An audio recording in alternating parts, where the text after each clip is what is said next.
Glória a Deus, aleluia. Louvado seja o nome do Senhor. Aleluia.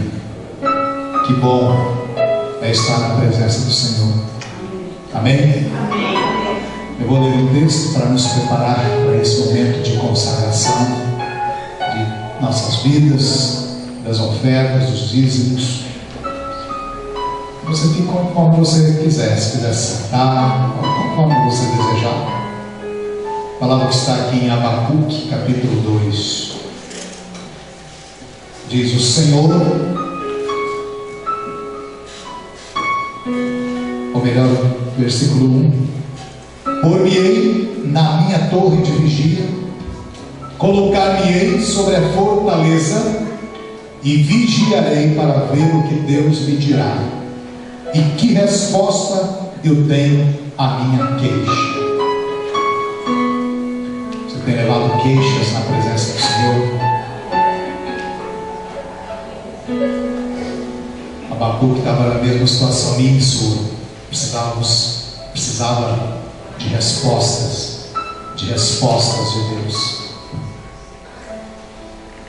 O Senhor me respondeu e disse: escreve a visão, grava sobre tábuas, para que a possa ler até quem passa correndo.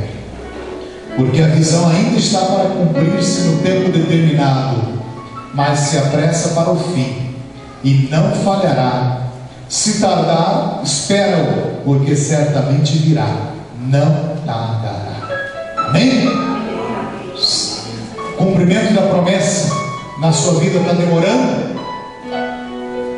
A volta de Jesus está demorando? O que Deus já falou para fazer na sua vida, na sua família, está demorando? A palavra do Senhor para nós é esta: a visão ainda está para se cumprir no tempo determinado, mas se apressa para o fim. Está chegando e não falhará. Aleluia. As palavras do Senhor não falharão. E ele ainda diz: se tardar, está tardando, está demorando, espera-o. A palavra do Senhor para mim e para você hoje é, vamos falar juntos? Espera. Espera, porque certamente virá. A resposta virá, a operação de Deus virá, não tardará. Interessante, né? Que a mesma palavra que diz se tardar, espera, porque não tardará. Parece que é algo conflitante, né? Mas ele fala para nós, para nossa capacidade, para nossa realidade. E para nossa realidade nós podemos dizer: já está demorando, né? Não sei se você tem, como eu, respostas, coisas na sua vida que você espera e que está demorando. Está demorando. E ao mesmo tempo ele diz: não tardará. Porque aquilo que parece para nós tardio está dentro do tempo de Deus. Quando nós pensamos que ele chega atrasado, ele chega na hora certa. Amém? Você já percebeu isso? Você fica querendo apressar Deus, aí quando você chegar lá na frente, você vê que ele estava no tempo certinho. Aleluia. Aí você pode perguntar: mas o que isso tem a ver com dízimo e oferta? Não sei. Mandou ler isso aqui, o problema. Talvez mandou adiantar a pregação, hein? Eis o soberbo, sua alma não é reta nele, mas o justo viverá pela sua fé. Aleluia. Eis o soberbo, sua alma não é reta nele, mas o justo viverá pela sua fé. Aí aqui já começa a falar alguma coisa sobre dízimo e oferta. Né? Aqui já começa a mexer alguma coisa, né? Porque quando Deus me manda obedecer e dar e entregar, e eu digo não, eu estou sendo o quê? Soberbo. Quando Deus diz assim, olha, entrega a tua vida para mim, né? Quando ele fala a vida é tudo, né? Inclusive dinheiro, bens, tudo. Que eu vou multiplicar, eu vou te abençoar, eu vou te sustentar. E aí eu digo, não, Senhor, eu não vou entregar, não. Para eu tenho que pagar minhas contas. Não mexe na minha carteira. Né? Tem gente que já entra na igreja assim, segurando a carteira, né? Não mexe na minha carteira. E hoje eu estava pensando, eu não sei o que eu estava pensando, que me veio uma história que eu li uma vez num folheto que falava sobre dízimos e ofertas. E o folheto era intitulado assim: Pobre demais para dizimar e ofertar. Pobre demais para dizimar e ofertar. E tem gente no meio da igreja ainda se sentindo assim: pobre demais. Tá? Eu sou muito pobre. Um tempo atrás eu me sentia assim na igreja. E eu me sentia assim, eu sou muito pobrezinho, não vou dar dízimo não. Muita gente rica nessa igreja. Tem muita gente com dinheiro aqui que pode dar dinheiro e sustentar essa obra aí. Não precisa do meu dinheiro. Meu dinheiro é tão pequenininho, vou dar. E foi o momento da minha vida que mais eu me enrolei financeiramente. E quanto mais eu me achava pobre, mais pobre eu ficava. Os psicólogos aí dizem, né, que você é aquilo que você pensa. Tem uma certa verdade nisso, né? Acha que é pobre? Vai ser pobre. Você já aceitou essa verdade, né? Até que de repente o Espírito Santo, né? Eu aprendi isso na igreja pequenininho, né? Como esses que estão aí, né? O Vinícius e outros que estão aqui crescendo dentro da igreja. Eu cresci dentro da igreja aprendendo, né? A gente precisa dar, dizimar, entregar aquilo que é de Deus. Aí quando tornei adulto, comecei a questionar. Acho que o dízimo não precisa, né? Deus precisa do meu dinheiro. E aí logo veio a resposta para mim, na minha prática, né? Na minha experiência. E Deus me fez voltar aquilo que eu já tinha aprendido lá no passado. E diz, e meu Espírito Santo me convenceu. É um privilégio para mim participar da obra de Deus. Eu não vou mais questionar se a igreja precisa, se a igreja não precisa, se tem gente que paga a conta ou não, né? Se tem gente mais rica do que eu. Não vou mais questionar isso. Comecei e voltei a entregar o que era de Deus. E de lá para cá nada mais me faltou. Nunca mais tive um mês na minha vida em que eu ficasse no vermelho.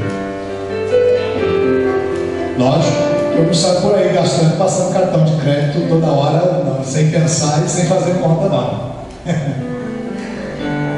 Né? Eu tenho ali, né? Cadernetinha lá, né? Sou do tempo da caderneta ainda. Cadernetinha, eu tomando conta de cada conta que eu faço. Mas de lá para cá nunca mais faltou. Mesmo dando mais, dando, entregando, o Senhor sempre, como o irmão disse ali, foi o provedor e tem sido o provedor. E eu sei que é a realidade de muitos aqui que poderiam dar o seu testemunho. Aliás, quando se você tiver um testemunho sobre contribuição, fidelidade, dízimos de oferta, pode falar que eu vou te dar uma oportunidade um dia, nesse momento, para você dar o seu testemunho, tá? Isso é bom para a gente se fortalecer nessa área. Né? Porque o diabo fica jogando seta na mente dos crentes, dizendo, deixa de ser bobo, fica dando dinheiro para a igreja, fica dando dinheiro para o pastor, fica, né? Você fica aí apertado e tem gente com dinheiro na igreja, não precisa do seu dinheiro. Coisa do diabo, para que você continue sem a bênção de Deus. Em nome de Jesus, você é abençoado por Deus. Em nome de Jesus, você crê na palavra de Deus, que diz que o Senhor Jesus veio para que tenhamos abundância. Abundância. O diabo veio para matar, roubar e destruir, mas eu vim, disse Jesus, para que você tenha vida, vida abundante. E é o que nós temos e queremos ter, tomaremos posse plenamente. Derrama essa abundância, Espírito Santo, no meio da tua igreja, e tira toda dúvida, todo espírito de dúvida. Nós repreendemos, rejeitamos no nome de Jesus, e nós cremos na palavra do Senhor que diz que nós vamos ser abençoados quanto mais cremos e obedecermos, em nome de Jesus. Amém? Pode sair do seu lugar e vir ofertar ao Senhor, entregar aquilo que é dele, com alegria, em nome de Jesus.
Cantava quando era adolescente, 10 anos atrás.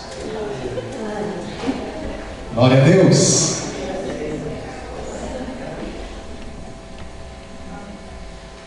Irmãos, aniversariante esta semana, tem alguém? Não vamos ter bolo nenhum.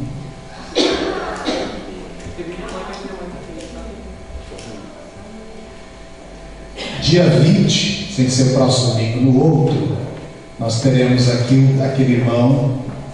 Repete o nome dele mesmo, qual é mesmo, Adilson? O nome completo dele?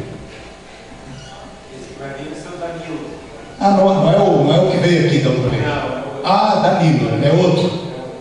É Danilo, ele é de onde mesmo? De Limeira também. O que veio antes foi o Beto, né? Então agora é o Danilo, outro preletor que prega nas reuniões da Donete, tem testemunho. Esses irmãos têm sempre um testemunho de vida, né, de conversão muito forte, e estará conosco então no dia 20, daqui a 15 dias. Então vale a pena você já sair hoje aqui com os cartõezinhos da igreja. Quem não tem cartãozinho da igreja, levanta a mão.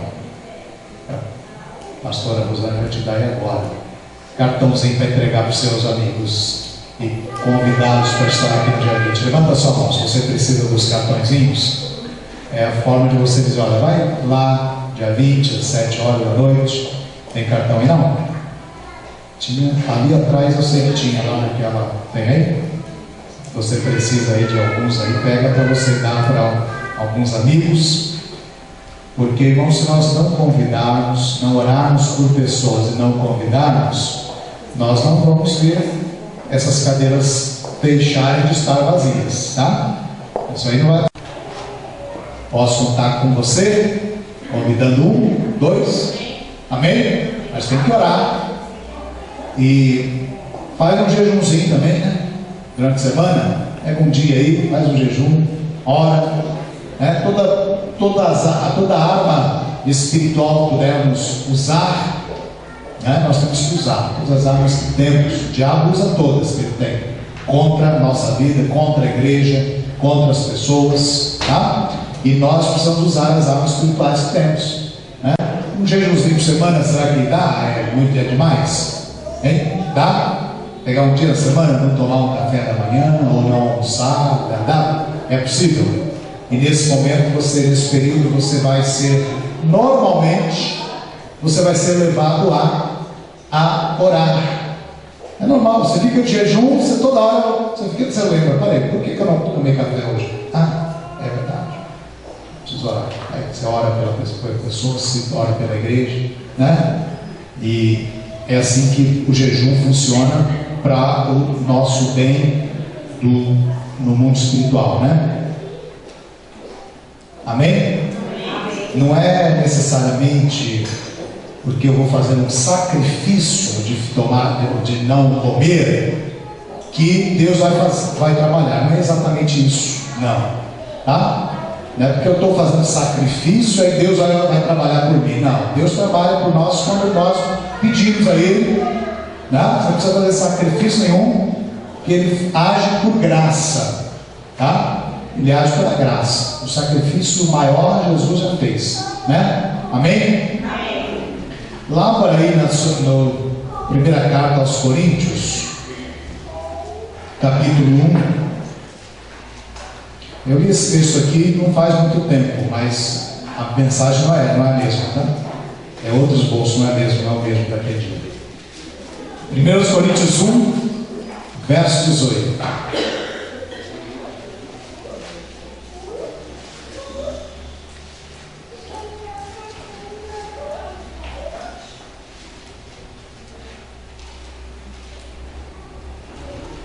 Primeiros Coríntios 1, 18.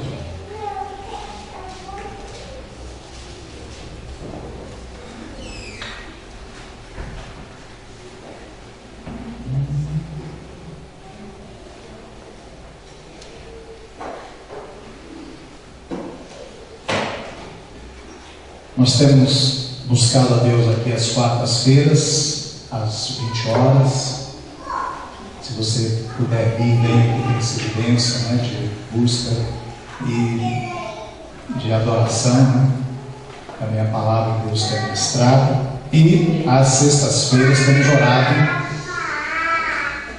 fora, em outros lugares por aí, quando sai para orar, quem quiser orar, sexta-feira, 20 horas, também tem sido momentos de bênção. Aí você precisa, quanto à sexta-feira, você precisa avisar para mim ou para o Valdeci. A gente precisa saber se o irmão vai para marcar, né, o local de encontro. 1 Coríntios 1, 18.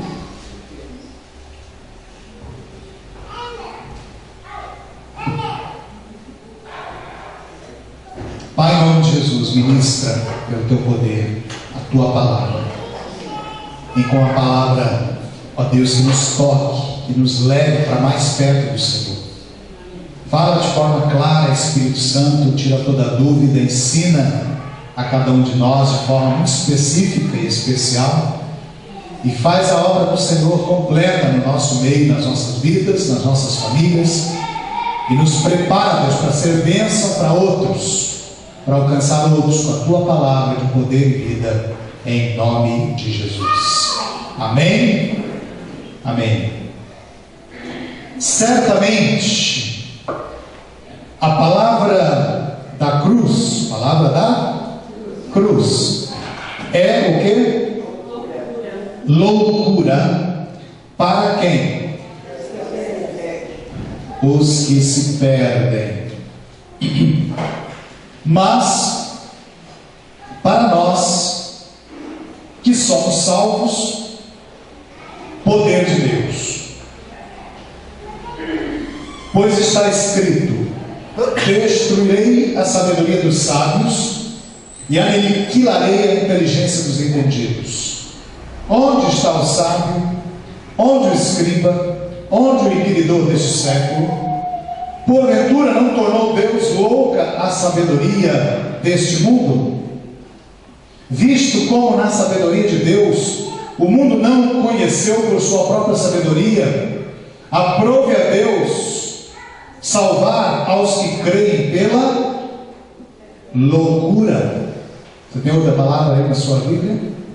Pela loucura da pregação.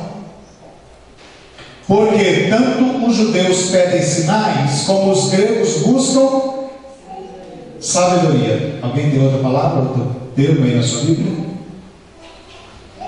Mas nós pregamos a Cristo crucificado, escândalo para os judeus, loucura para os gentios. Mas para os que foram chamados, tanto judeus como gregos, pregamos a Cristo poder de Deus e sabedoria de Deus. Porque a loucura de Deus é mais sábia do que os homens, e a fraqueza de Deus é mais forte do que os homens. Nós precisamos entender isso aqui. Eu estou procurando uma Bíblia viva. É viva que estava ali? Alguém tem uma Bíblia viva aí que poderia me emprestar aqui? Rapidinho. Já está aqui uma. Eu quero ler esse texto nessa versão aqui, porque ajuda a esclarecer bastante coisa, né? Olha o que a palavra diz: sei perfeitamente bem como parece loucura àqueles que estão perdidos, quando ouvem a mensagem da cruz. Nós, porém, que somos salvos, reconhecemos que esta mensagem é o próprio poder de Deus, pois está escrito: a sabedoria dos seus sábios se desvanecerá, e o entendimento dos que são instruídos será rejeitado. Então, onde estão esses sábios, esses eruditos, esses brilhantes comentaristas das grandes questões desta era? Deus fez com que todos eles parecessem ridículos e mostrou que a sua sabedoria é loucura, a deles, dos homens, né, dos sábios deste mundo. Deus, em sua sabedoria, sua dele agora, de Deus, né, providenciou para que o mundo nunca encontrasse a Deus através da sabedoria humana. Então ele se manifestou e salvou todos quantos creram em sua mensagem, essa mesma que o mundo considera loucura. Parece absurda para os judeus, porque eles desejam sinais miraculosos. O que os judeus desejam? Sinais miraculosos, como prova de que o que está sendo pregado é verdadeiro. E é loucura para os gentios, porque eles creem somente naquilo que concorde com a sua filosofia e lhes pareça sábio. Você conhece pessoas assim? Há daqueles que só creem se verem um sinal, se verem um milagre, um sinal miraculoso. E você conhece esse outro grupo, daqueles que só creem se puderem entender, explicar a fé ou a palavra de Deus pela sua filosofia, pelos seus conhecimentos humanos. Você conhece gente assim também? Tantos, né? Alguns que deviam estar sentados nessas cadeiras vazias não estão exatamente por isso, por essas razões, né? Verso 23: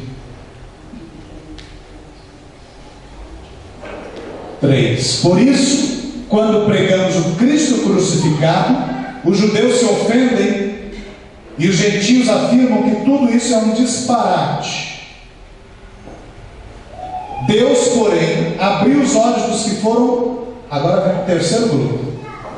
Ele falou dos que esperam por sinais e dos que creem só por aquilo que pode ser explicado pelo intelecto, né? Ou pela filosofia, ou pela ciência. Agora ele fala daqueles que são chamados. Deus, porém, abriu os olhos dos que foram chamados para a salvação, tanto judeus como gentios, para verem que Cristo é o grandioso poder de Deus para salvá-los. O próprio Cristo é o centro do sábio plano de Deus para a salvação deles. Esse plano de Deus, chamado de loucura, é bem mais sábio do que o plano mais sábio do homem mais sábio, e a fraqueza de Deus é muito mais forte do que a força. Não está assim aqui não, mas eu vou terminar assim: do homem mais forte, como o Kalel, assim, por exemplo. Olha o músculo. A força de Deus é mais forte que a sua, Kalel. E até a do seu pai, né? A força de Deus é maior do que a nossa força.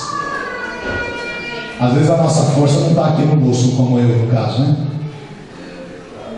Mas às vezes nós queremos usar a força da alma.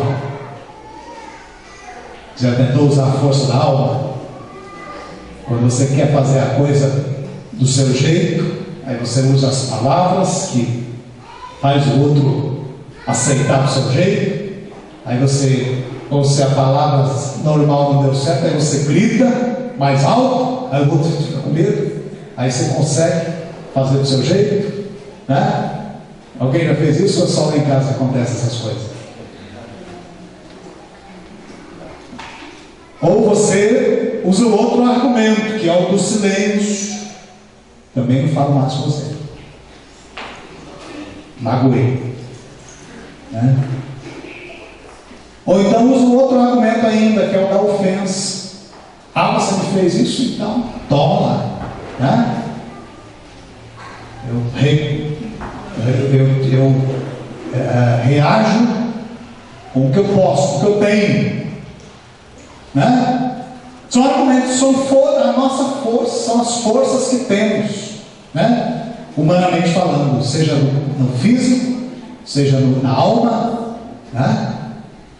E às vezes nós usamos essas forças, queremos vencer com essas forças. Nós precisamos entender que a força que precisa imperar na nossa vida é a força de Deus. E a força de Deus é mais forte do que a força de qualquer homem, até do Barack Obama. Aliás, até o Barack Obama esses dias aí percebeu que ele não é tão forte assim, né? Não é isso? Ele viu lá o Congresso todo fechado, os negócios tudo, né? Ele foi trabalhar lá, sentou no escritório dele, mas nada acontecia, porque o povo resolveu parar tudo, né?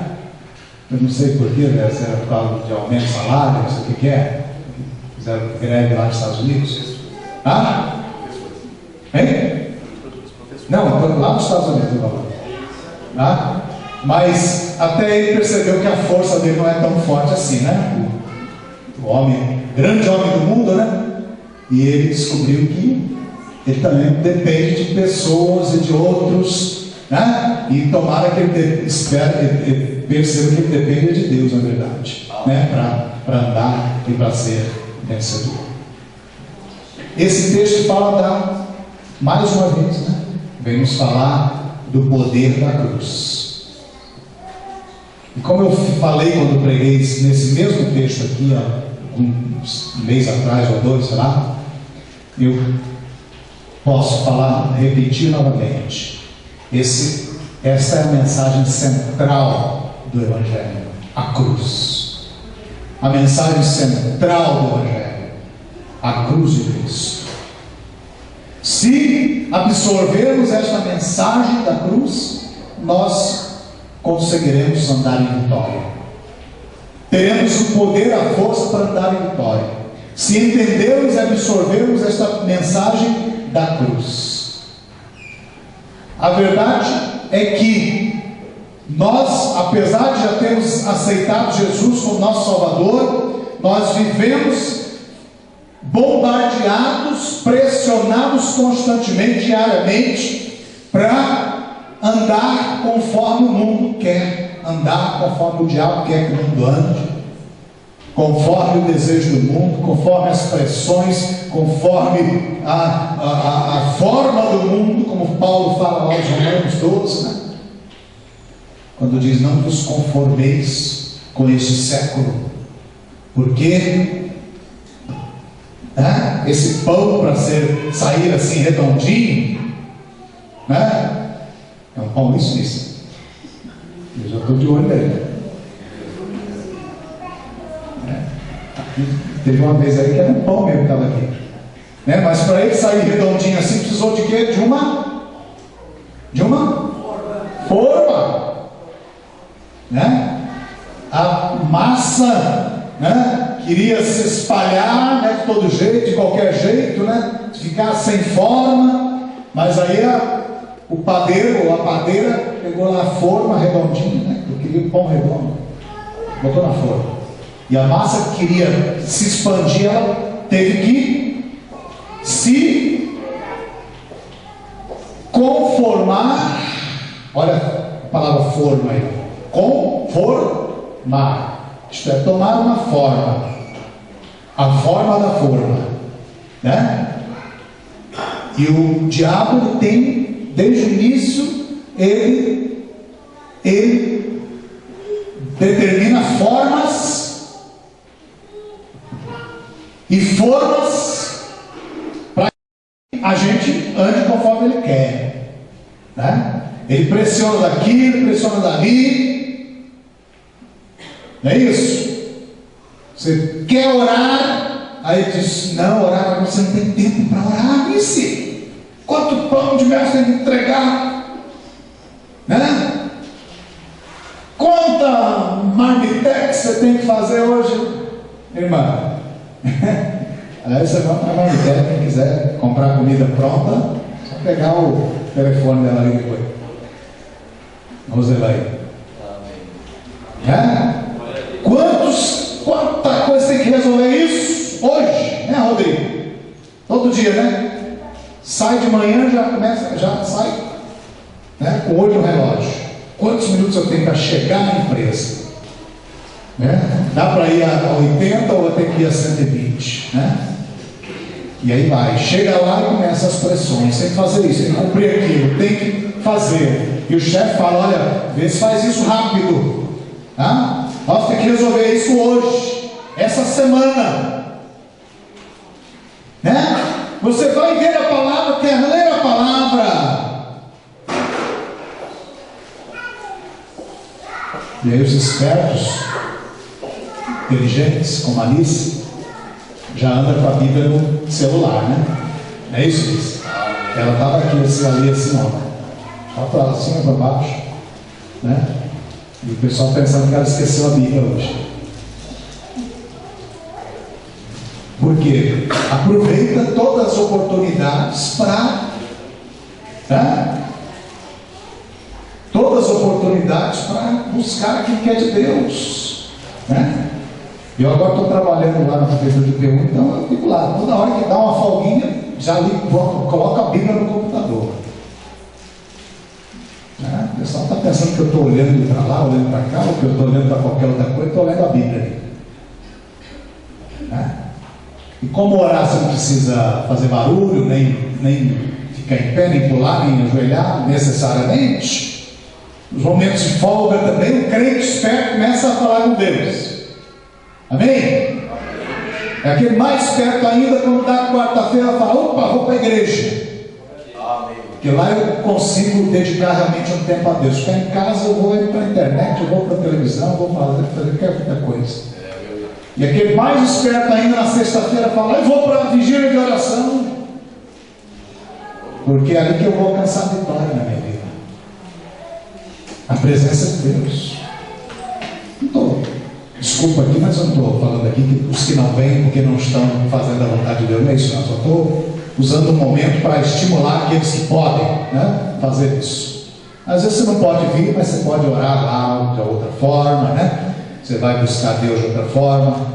Eu não posso julgar ninguém aqui, né? Mas eu queria muito que você que pudesse realmente aproveitasse toda a oportunidade, como nós vemos aqui na quarta-feira, né? Deixa lá de Efésios, aproveitando bem toda oportunidade. Aproveitando toda oportunidade. O diabo quer que você perca o seu tempo. O que o diabo quer? Que você perca o seu tempo. Cada meia hora, cada uma hora, cada 2 horas da sua vida que você joga fora, pensando em qualquer coisa, só se aborrecendo com situações, só levando raiva, né? Ódio, só falando que não pode, que não deve, só agredindo o outro, né? Só enchendo a sua mente de coisas vazias que não vão te edificar. Esse é a forma, o molde de Satanás para a igreja hoje. É a forma que Satanás quer que a igreja tome, de pessoas que perdem o seu tempo, de pessoas que jogam fora as oportunidades, jogam fora os recursos que Deus dá, enquanto a palavra de Deus nos diz: não ande segundo o conselho dos ímpios, não se assente na roda dos escarnecedores. Não é essa a palavra de Deus para nós? Quanto tempo nós temos dado aos conselhos dos ímpios? Ouvir conversa que não vai dar em nada? Ficar dando ouvidos a conversinhas? Esse termo conversinhas, Paulo usa numa das cartas dele. Ficar dando ouvido perdendo tempo com coisas que não edificam. A palavra de Deus nos diz: não se acomode aquilo que parece bom. O diabo usa coisas assim bem sutis, o chamado pragmatismo. O que é ser pragmático? É fazer tudo aquilo que dá certo, que funciona, que parece o melhor, mas que na verdade está fora da vontade de Deus. Nós somos tentados a viver assim muitas vezes? Sim ou não? Fazer coisas que aparentemente são boas, né? Fazer aquilo que parece que está dando certo. Está dando certo, né? Estou ganhando dinheiro, parece que estou sendo bem sucedido. Os homens estão felizes comigo, né? Estou ganhando amigos. Parece que está dando certo a minha vida. A questão é: o que você está fazendo para isso? Para agradar esses homens? Para ganhar esses amigos?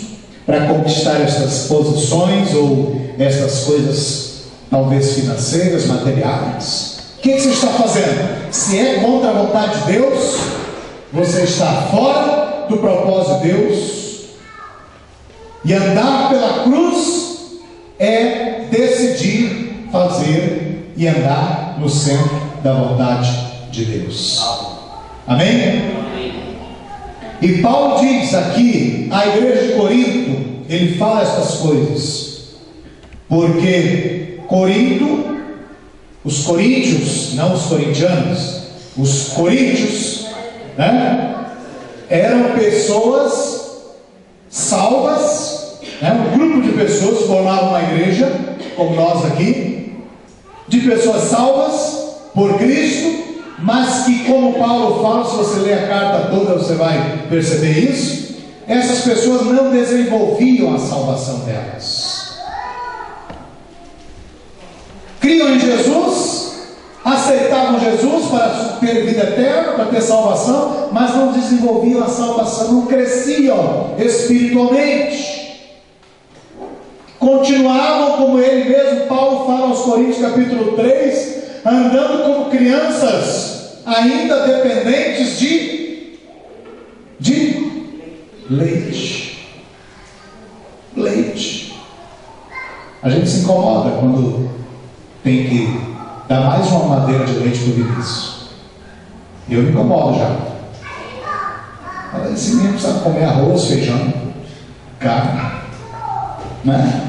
A mãe fica mais desesperada ainda, mas ele não come nada disso, não quer nada dessas coisas. Aí vai todo dia mais uma madeira de leite, mais uma madeira de leite, porque não entendeu ainda que precisa do alimento sólido. E tem gente que está na igreja, que já foi salva há tanto tempo, E quando começa a falar de algo um pouco mais aprofundado da palavra, mas essas pregações são muito complicadas. Orar, estudar a Bíblia, não sei o que, curso disso, curso aquilo, crescer. Fala de crescer, de buscar alimento sólido. Não, para mim está bom ouvir aqui só uma vez por semana, ouvir uma mensagem bonita, um louvor bonito e ir para casa. Tá bom.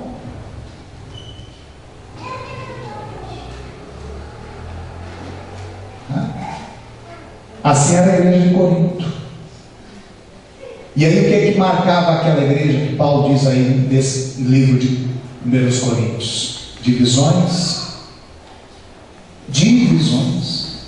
Isso é briga, né? Não conseguiam se aceitar, não conseguiam se perdoar, não conseguiam se conviver. E isso,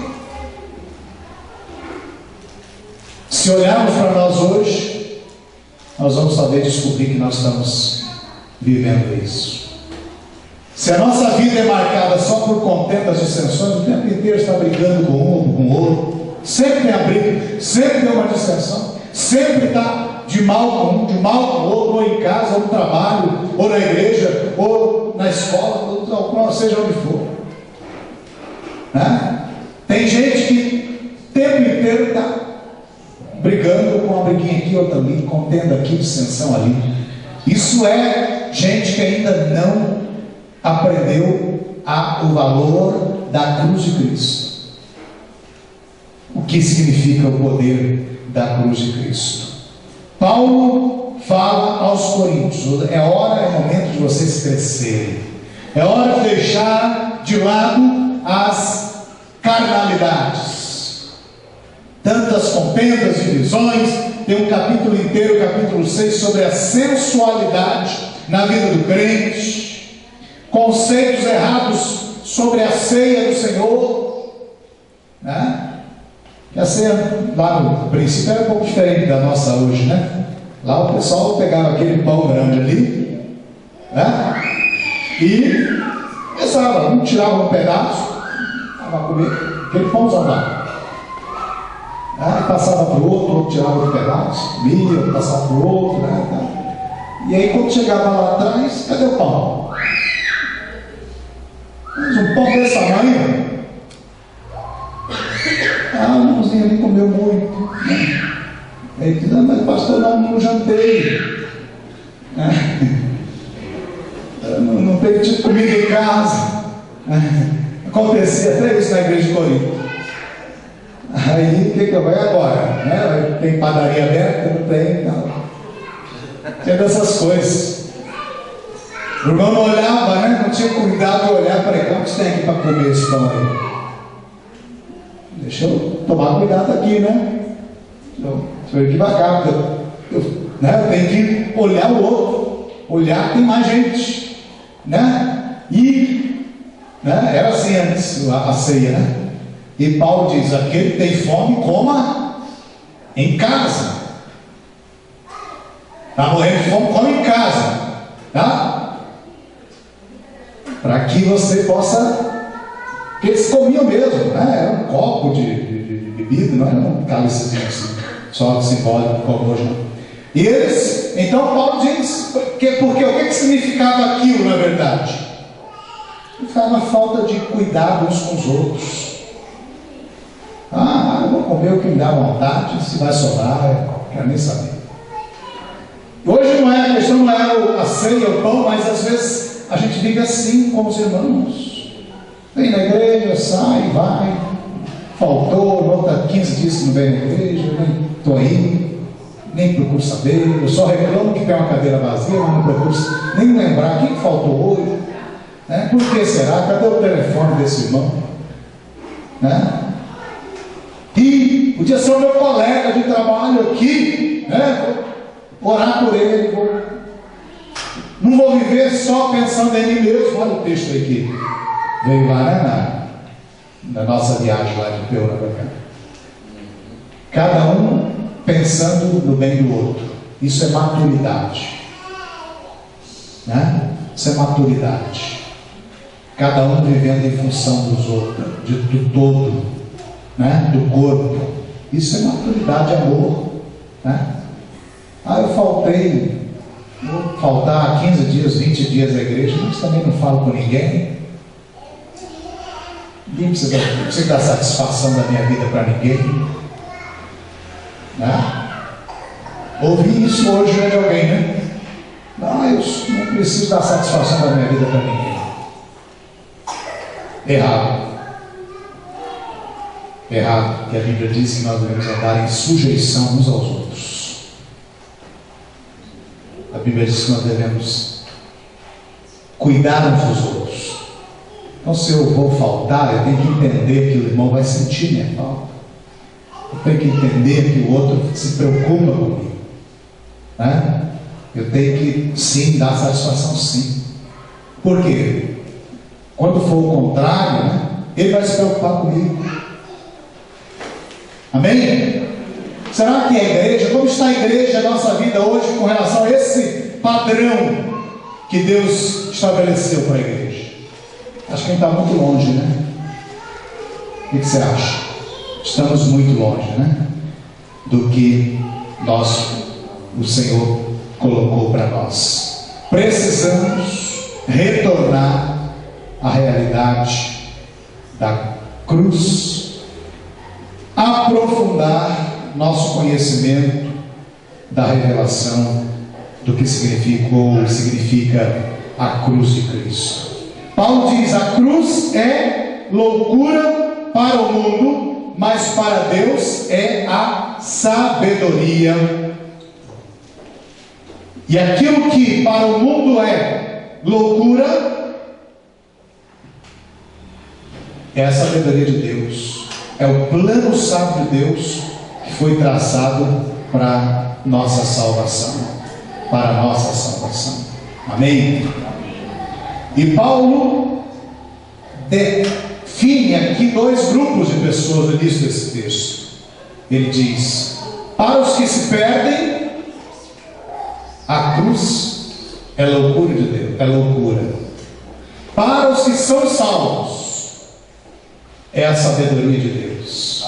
Por quê? A cruz, para nós que somos salvos, é a sabedoria de Deus. Porque o Senhor revela.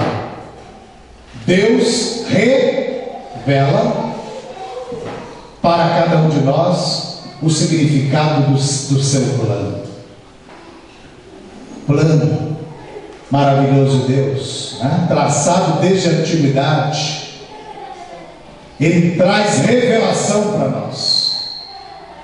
Nós não vamos viver criticando aqueles que não querem andar no caminho do Senhor. Não vamos criticar aqueles que querem entender o Evangelho racionalmente ou pela filosofia humana, porque nós sabemos que o fato de nós entendermos o Evangelho é graça de Deus. Amém? Por que eu e você entendemos o Evangelho? Porque nós fomos chamados para isso. Você se sente distinguido?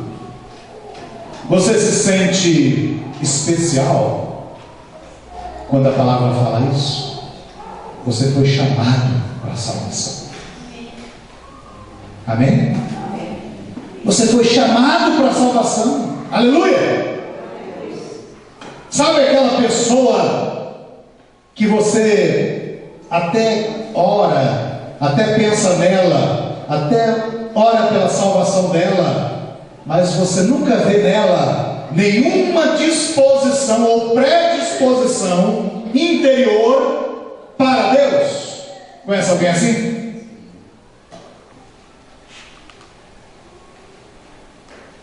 Eu comecei a trabalhar na prefeitura de Belém, vai fazer 3 meses. Tem algumas pessoas lá que estão bem pertinho de mim, e eu até hoje não abri a boca para falar de Deus para elas. E não vou abrir enquanto não perceber nelas um coração preparado para receber essa palavra como pérola, não como comida de porco. Que porco, você sabe o que ele faz se você der uma pérola para ele, né? Não é isso? Agora tem pessoas lá que eu já falei, que eu vou orando por elas, e aí eu sinto um dia, um momento, alguma situação, eu sinto aqui dentro, né, algo tocando. Às vezes é aqui dentro que nós sentimos, né? Você pensa naquela pessoa e fala, eu tenho que falar para essa pessoa, tenho que, no mínimo, convidar para ir na igreja, no mínimo, porque às vezes é o começo da conversa, né? Para você dar um cartãozinho desse daí e falar, ó, vai na minha igreja, ouvir uma palavra. E tem gente, irmãos, só esperando esse convite seu para acordar para Deus. Tem gente que não adianta você falar, o coração está fechado, ou Deus não as chamou ainda, ou Deus já as chamou e elas já rejeitaram Deus. Infelizmente tem esses casos. A Bíblia diz isso, não sou eu que estou falando. Se a Bíblia está dizendo aqui que tem os chamados, é porque tem os que não são chamados, ou não foram ainda. Depois você vai brigar com Deus lá. Você acha que está errado isso aí. Mas está escrito aqui. A questão maravilhosa é que eu e você fomos chamados. Amém? Eu falo isso com segurança, porque todos que estão aqui são pessoas que já vieram aqui mais de uma vez e ninguém veio amarrado. Talvez um pouquinho pressionado, mas veio, né? Mas ninguém veio aqui amarrado, obrigado, né? Ou porque foi agredido. Você tem que ir na Cristã Bíblica hoje, senão desça o corrente. Ninguém veio aqui por desse jeito, né? Não, né? Então eu tenho certeza que todos aqui já foram chamados. E as crianças que estão aqui já foram chamadas para a salvação. Deus nos escolheu já. Aleluia. Eleitos. A Marina quer ser candidata e quer ser eleita. Irmã Marina, né? Mas você já foi eleito. Amém. Glória a Deus. Ela não sabe nem se vai ser candidata ainda, e muito menos se vai ser eleita, né? Mas você já foi eleito. Aleluia. Escolhido. E não tem volta essa opção de Deus. Não tem volta essa opção de Deus por mim e por você. Amém? E é isso que Paulo diz aqui, irmãos. Que ele diz, olha, os homens tentam explicar isso pela filosofia. E até hoje ninguém conseguiu. E a palavra lá aos Hebreus, um dos versículos do escritor aos Hebreus, ele diz assim, que até os anjos desejaram entender o plano de Deus. Como que ele pegou pessoas perdidas no pecado, como eu e você éramos, condenados pelo pecado, o pecado nos condenava. Você sabia disso? Já entendeu isso? Você entendeu isso? O pecado te condenava ao inferno, à separação eterna de Deus, porque todos pecaram e separados foram de Deus. E agora o diabo olha e diz, agora eu quero ver o que Deus vai fazer para redimir esse pessoal aí. Eu quero ver. E até os anjos ficaram olhando assim, como que ele vai resolver esse negócio? Esse enigma. Ninguém conseguia ter explicação para isso, como até hoje ninguém tem. Mas ele pegou o seu filho, trouxe aqui, encarnou em alguém como eu e você, colocou sobre ele os nossos pecados. Ele caminhou nessa vida como eu e você. Por isso ele foi humano como eu e você. E pôde nos redimir, porque foi como eu e você. Encarnado. Encarnado.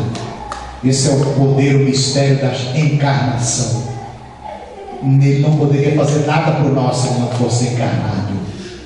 Ele já entendeu isso? Glória a Deus, porque ele teve essa ideia brilhante, essa ideia maravilhosa.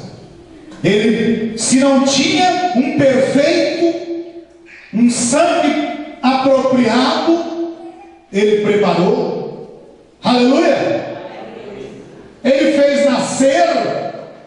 Até hoje ninguém explica como uma virgem ficou grávida sem uma participação de um homem. Até hoje ninguém conseguiu entender, explicar como aquela virgem engravidou pelo Espírito Santo. Mas aconteceu. Até hoje ninguém consegue explicar como lá no início da criação Deus do nada declarou: venha isso à existência. Haja luz, haja águas, haja separação da terra e das águas, haja o vegetal, haja os animais, haja. Até hoje ninguém consegue entender como que alguém do nada traz tudo à existência. Aleluia, esse é nosso Deus. Não, nós estamos aqui brincando de religião, irmãos. Nós estamos falando do Deus soberano e todo-poderoso. Ele é soberano. Ele é soberano. Por isso o seu plano é soberano. Aleluia. Isaías 29:14. Eu vou concluir aqui para passarmos para a celebração. Mas a palavra diz, Deus disse através do profeta: continuarei a fazer obra maravilhosa no meio deste povo.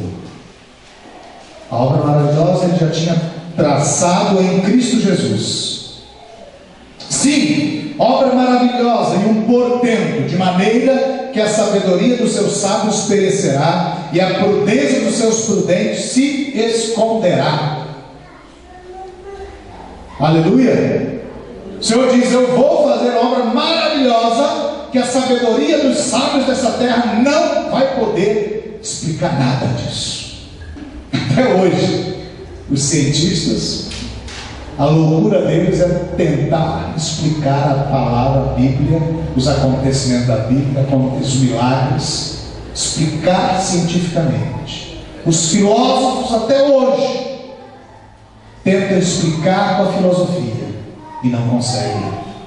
Muitos deles morreram ficaram doidos de tanto tentar explicar as coisas de Deus com a sua sabedoria humana. Portanto, se você não quer ficar doido, morrer doido, pare de tentar entender Deus pela razão e comece a glorificá-lo, que Ele te chamou e te deu do seu Espírito, e pelo seu Espírito eu e você podemos entender as coisas de Deus. É pelo Espírito, irmão, não é pela sabedoria, não é pela razão, não é pela ciência, não é pela filosofia, é pelo Espírito de Deus. E aí Paulo, em cima disso, faz 4 perguntas: onde está o sábio? Onde o escriba? Onde o inquiridor deste século? Porventura não tornou Deus louca a sabedoria deste mundo? Isaías 44:25.